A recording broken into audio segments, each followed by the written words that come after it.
श्री अशोक राजौरिया जी हमारे यहाँ bar association में आए हैं।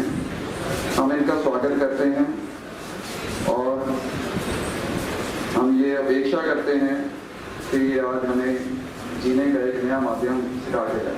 प्राण योग की आध्यात्मिक दुनिया में आप सबका हार्दिक स्वागत और अभिनंदन है। आज हम लोग प्राण योग का परिचय इंट्रोडक्टरी सेशन में आए हैं। प्राण योग क्या होता है और उससे अपने जीवन की किन किन समस्याओं का समाधान कैसे हो सकता है, हमारे जो भी सपने हैं, इच्छाएं हैं, महत्वाकांक्षाएं हैं, वो हम कैसे पूरी कर सकते हैं। सबसे पहले तो हम जानें कि प्राण क्या होता है। प्राण होता है ऑक्सीजन, जीवन शक्ति, अमृत, संजीवनी, लाइफ फोर्स, वाइटल फोर्स।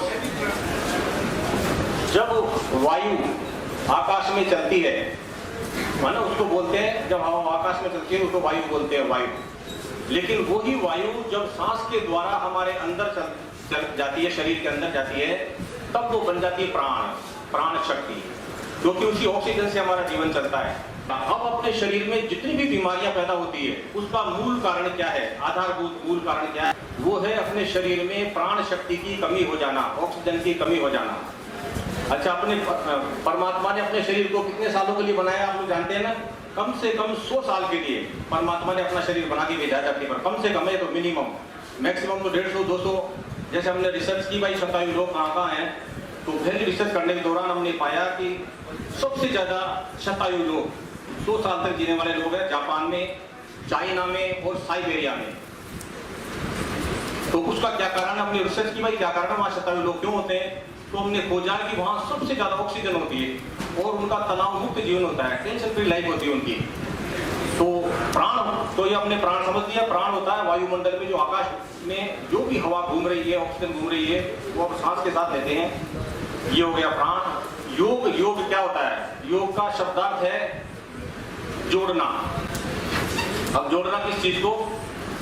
जैसे प्राण को हमारे जीवन के साथ जोड़ लेना, पॉजिटिव चीजों को हमारे जीवन में उतार लेना, अतीत की यादों या भविष्य की कल्पनाओं की बजाय वर्तमान में जीना। हमारा मन क्या होता है आप लोग जानते हो? मन होता है चंचल। 24 घंटे के अंदर हमारे मन में कम से कम 60,000 विचार, 60,000 थॉट्स आते हैं सबकॉन्शियसली। अपने आप पल पल के पूरे इसमें एक विचार आया, एक गया, एक विचार आया, एक विचार गया। इस तरह से हमारा मन की हालत इस तरह से हुई। 60,000 लगामे घुड़सवार एक घोड़े को अलग अलग दिशाओं में खींच रहे हो तो मन, उसकी हालत क्या हो जाएगी घोड़े की? ठीक वैसे ही हमारे मन की हालत हो गई आजकल। तो उस मन को करने के लिए क्या होता है, अपने जो बाहर की दुनिया और अंदर की दुनिया में सबसे बड़ी जो जोड़ने वाला पुल है वो क्या चीज है? वो है सांस। जब तक सांस है तब तक अपना जीवन है, जब तक सांस है तब तक जीवन की आस है ना? तो अगर अपन सांस को कंट्रोल करना सीख जाए तो हमारे जीवन की जो भी समस्याएं हैं वो हम उसका समाधान कर सकते हैं। हमारा तनाव, दबाव, खिंचाव, डिप्रेशन, बेचैनी, मन की उथल पुथल सब शांत हो सकती है। ओम के उच्चारण से क्या फायदा होगा? जब कभी भी हमारे मन में तनाव, खिंचाव, दबाव, बेचैनी, मन में उथल पुथल हो और हमको मन शांत करना हो, कंसंट्रेट करना हो, एकाग्रचित्त होना हो, तो हमको क्या करना चाहिए? तो 5 या 10 मिनट के लिए आप ओम का उच्चारण कर लो और आप देखना मन बिल्कुल शांत हो जाएगा। जिस भी कमरे में, चाहे ऑफिस हो, घर हो या गाड़ी हो, जहां भी आपको जगह मिले, समय मिले, सुविधा मिले, वहां आप ओम का उच्चारण करके देखना। जिस जगह भी आप ओम का उच्चारण करेंगे वहां पर देखना उस कंपन से, वाइब्रेशन से, उस गुंजन से वहां पर चारों तरफ एक मंगलमय वातावरण उत्पन्न हो जाएगा और आपका मन बिल्कुल शांत हो जाएगा, उथल पुथल बिल्कुल शांत हो जाएगी और बिल्कुल एकाग्र हो जाएगा आपका मन। और जो आप बोलना चाहते हो वही बोलोगे, जो सोचना चाहते हो वही सोचोगे और जो आप सामने वाले पर प्रभाव छोड़ना चाहते हो पर वही प्रभाव छूटेगा जो आप सोचते जा रहे हो। धीरे धीरे, होले होले सब लोग आंखें बंद कर लेंगे और रीढ़ की हड्डी सीधी, कंधे सीधे। अब मैं ओम का नाद करूंगा और मेरे साथ साथ आप भी दोहराएंगे। ओम में 3 अक्षर होते हैं, आ, ऊ और मैं।